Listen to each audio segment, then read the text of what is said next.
Хейо достар, сіздермен бірге Ant Nижний Айс каналы, және біз бүгін бір жазылушымыздың айтып кеткен нәрсесін орындайтын боламыз, яғни Steam'ді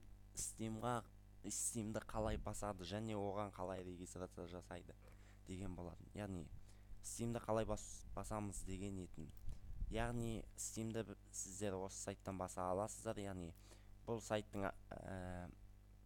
сайттың ссылкасын өзім видеомның описаниясына қалдыратын болам достар. Және бүгінгі видео дауысы ерекше басқа видеоларға қарағанда, яғни мен бүгін видеолардың настройкасын дұрыстап көрдім. Яғни бандикамның настройкасы менде дұрыс емес екен. Яғни біз видеоға қайтып оралатын боламыз достар. Яғни біз аккаунтымыздан шығатын боламыз. Яғни выйти из аккаунта. Сосын қайттан Steam'ға кіреміз. Мына жерге ештеңе жазбаймыз. Создать новый аккаунт. Яғни достар, менде сотка өзімнің қасымда емес, бірақ сіздерге жартылай көрсетіп кетейін. Қалған нәрсесін өзім түсіндіріп кететін болам. Яғни міне, я принимаю условия и подтверждаю, что мой возраст не менее 13 лет. Соны жазасыздар. Және мына шетке өздеріңіздің нелеріңізді жазып кететін боласыздар.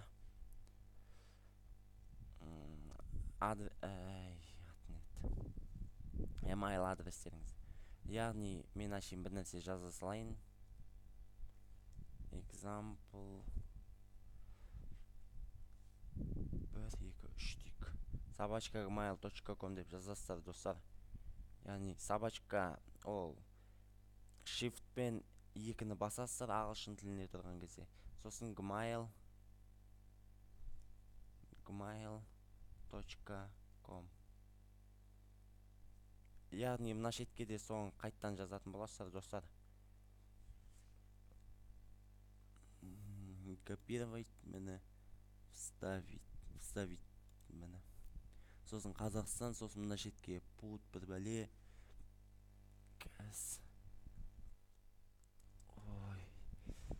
Мына шетке жазатын боламыз достар. Яғни суретте не көріп тұрсыздар, соны жазып кетесіздер. Яғни мына шетте put f p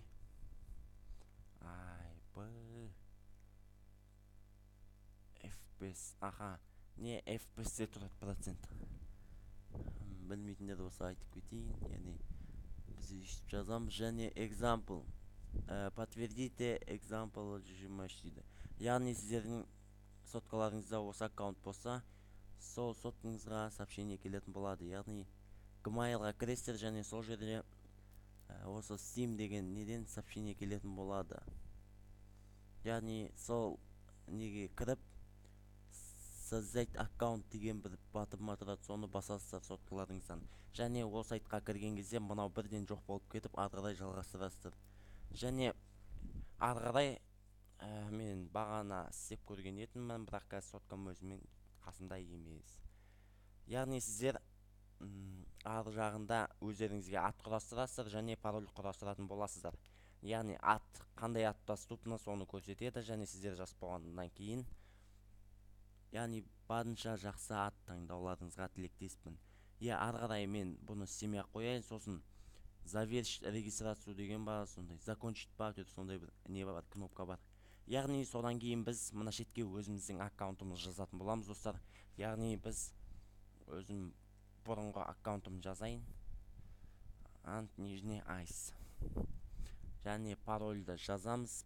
Пароль жазғаннан кейін мына шетке запомнить мой парольді жазып қойыңыздар.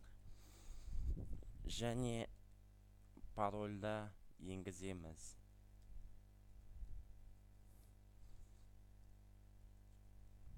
Мен өз паролім капслокпен жазылады. Сол үшін включен капслокта тұрады. Және достар, міне біз Steam'ға кірдік. Яғни сіздер бірден осындай сайттарға жібереді. Яғни басында мен де түсінбеген болатынмын. Яғни не Steam деп мына жақта. Steam'ді елден қалмайық деп басып алдық. Содан кейін қолданамай қойдық дегендей. Міне мына жерде неше түрлі мықты ойындар бар. Мен The Forest ойыны. Міне.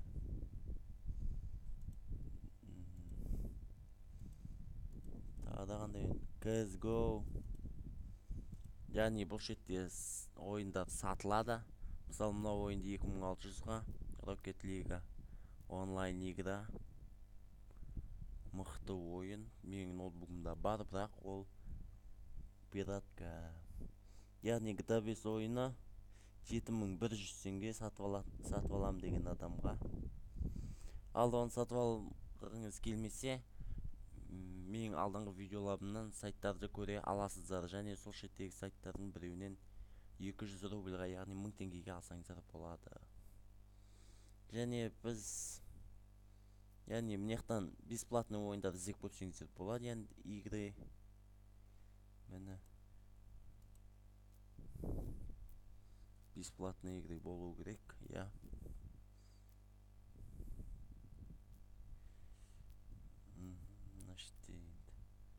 Warframe дейма.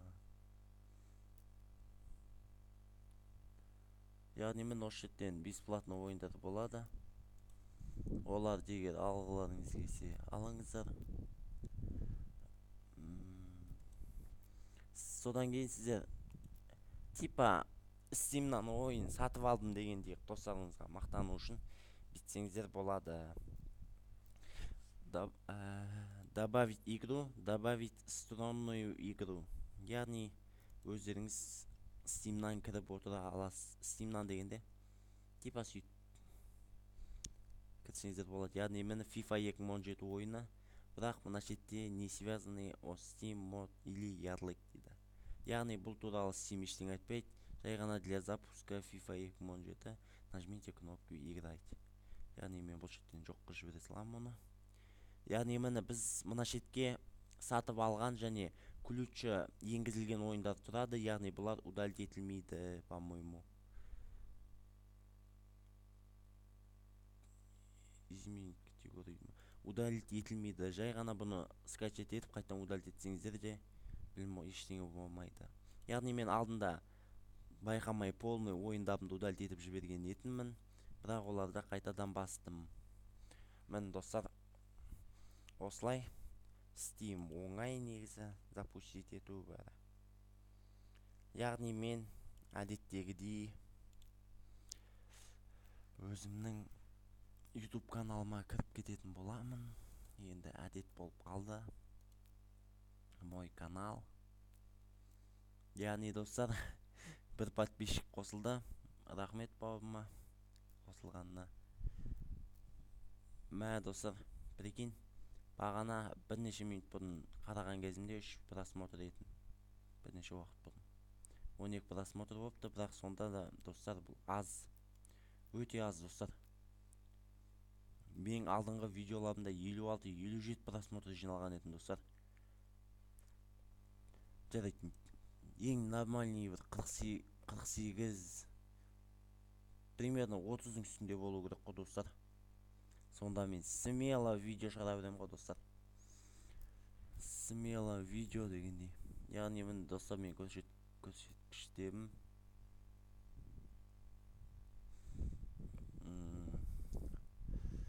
последний 115 күн, последний 48 сағат 20 просмотр, последний 60 минут, последний 1 сағат ішінде 2 просмотр көріпті достар. Последний 7 күнінде 241 просмотр. Нормально достар. Бірақ қаншама видео шығардым мен. Подписчики 73.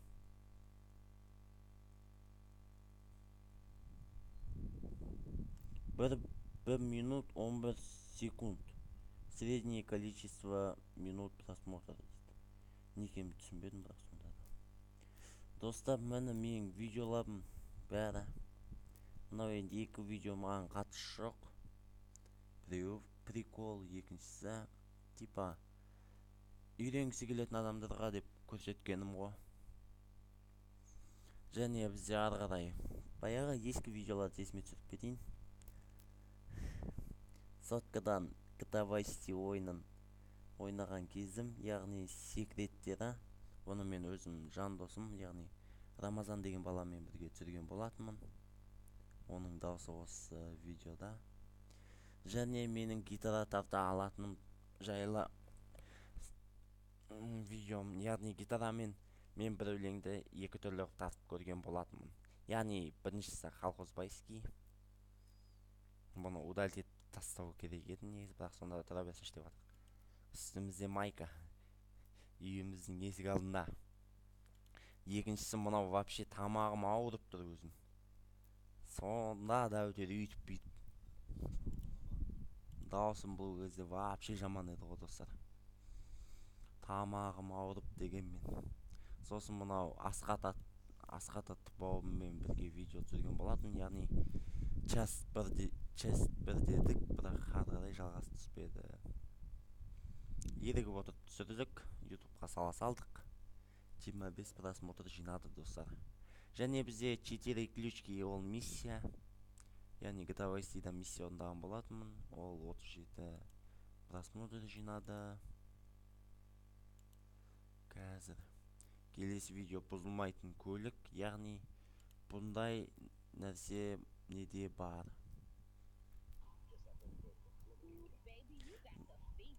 GTA Vice City ойынында вообще бронированный машина бар.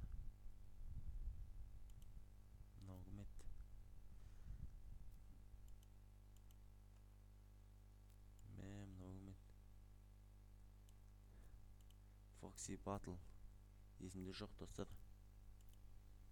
Яғни мені біз қандай еді, ангелы смерти ме, қандай миссия, типа сондай бір миссия бар. Сол миссияда біз Лэнспен және Диаспен кездесетін боламыз. Диаспен бірінші кездесуіміз. Мынау шет-шетін сондай типа қойып қойған ма бұнда. Және сол жеттен біз миссия провалить ете саламыз, немесе миссияны ары қарай бітірсек те бұл машинаны ала аламыз. Міне. Және біз мына жерде нет деген кнопканы бастық. Ақшасын теріп алдық және машинаға отырдық достар. Мені машинаға отырдық. Соқтым машинаны, аттым, жардым, дым шықпады. Мені соғып атып, дым болмайды достар. GTA Vice City ойынында бұндай нәрсе бар. Яғни менікі бомбалақтынан бұл машинаға. Басында кішкене косойлығымыз стады. Міне жарып атып бомбамен. Жарылмайды, басқа машиналар жарылып атыр ғой достар. Міне жардым, дым шықпады. Үстіне де лақтырдым, тура дым болмайды достар. Ал енді қазір миниганмен ататын боламыз ғой.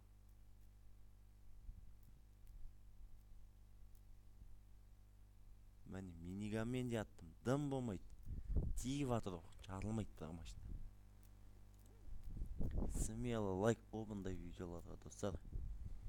Және менің алдыңғы микрофонымды алған видеом, яғни посылка аштым деп видео түсірдім. Мынау менің ноутбугымда 32 бит болған кездегі ойындар. Яғни бұл ойындар любой адамға басылуы керек. Менікі білмеймін, 32 бит болды. Яғни менде Call of Duty ойыны болды. Counter-Strike, Counter көп ойнайтын. Far Cry 3 басылды. Реальный мод GTA Vice City, GTA 4, Far Cry, Left 4 Dead 2, МТА, Sniper Ghost Warriors, SWAT 4, городской гонщик, FIFA 2014 ойындары басылған болатын. Енді 32 битке бұдан артық мықты ойындар басылады деп ойламаймын.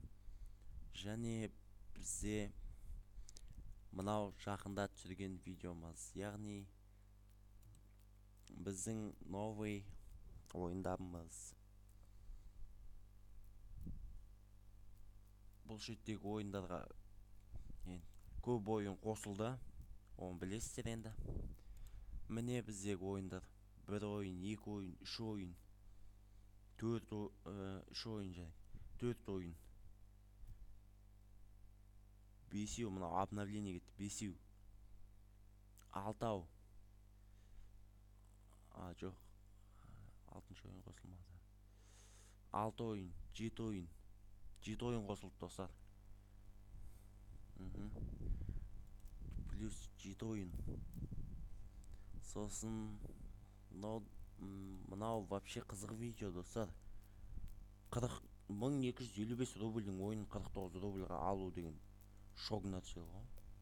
The Burial ойыны. Мен слабых ПК деген сатып алдым. Сосын мынаяқтан оның кейсін ашқанын негізімен видеоға түсіргем достар. Просто видео бит жаман қуып кетті да.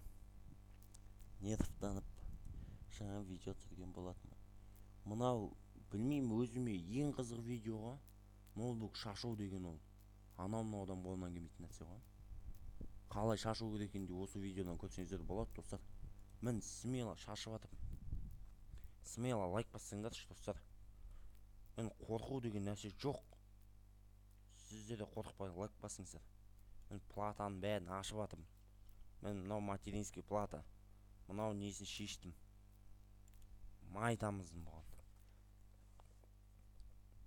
Қазір вообще дауыс шықпайды достар.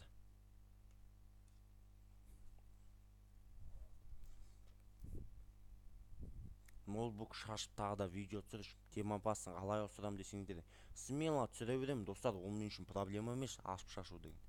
Смело лайк, смело коммент қой мен үшін. Және мен тағы да қандай видео? Кореямен күрес қызық ойын. Графикасы нормально. Бірақ қиялы ойында кішкене. Сол шеті білім өзіме бір түрлі болды. 0 комментария. Әдетте. Енді бұрынғы видеолар дегенде кейбір видеоларым осындай болған еді. Міне. Зың ойын достар, міне. Зың. Жақында беретін ойыным осы. Үшінші номерлі жеңімпазымызға осы ойын беріледі. Смело видеом көріңіздер. Және The Burial ойыны кейін түсіп жатса, мен оны смело сіздерге берем достар. Яғни кейін ойын сатып алып көретін боламыз достар. The Burial ойыны түскен адам мен үшін ең бақытты адам ғой. Өте қорқынышты ойын достар. Дауысты қараңдар. Көптен керек емес.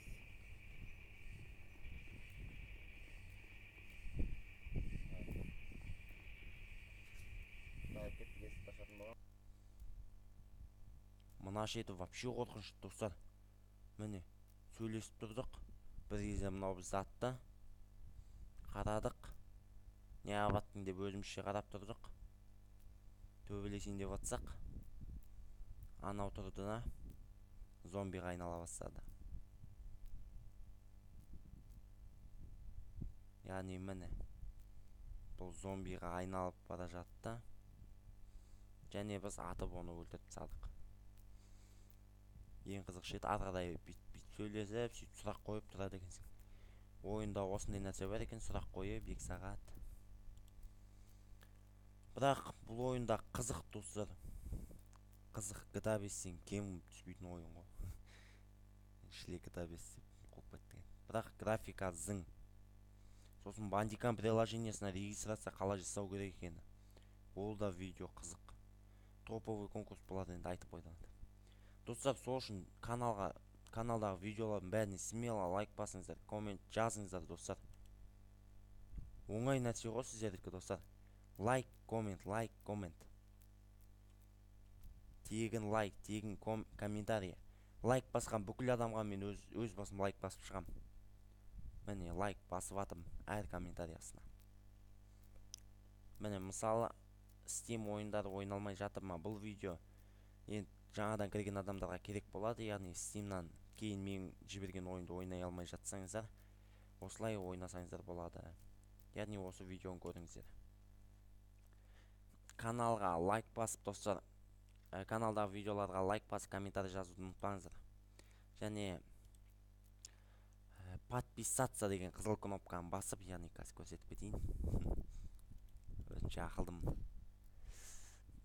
Қазір мысалы мына бір любой бір видеоны таңдайын. Любой бір таңдап алайын қазір. Міне мысалы Бирбоның видеосына кірдік. Бұл канал мықты канал өтеді өзім. Лайк басыңыздар достар. Смело мына жерге комментарий жазыңыздар. Бирбоның өзі лайк басады міне. Егер сіздерге ұнаса, егер оған ұнаса комментарий. Смело лайк мін. Мысалы мынау екі адамға лайк басты комментариясына. Мен де сөйтіп лайк басатын боламын достар. Оставьте комментарий деген жерге комментарий жазыңыздар. Подписаться етіңіздер, колокольчикті басыңыздар. Подписаться деген қызыл кнопканы басқан кезде қасында колокольчик шығатын болады. Яғни соны басыңыздар. Дизлайк керек емес, лайк басыңыздар достар.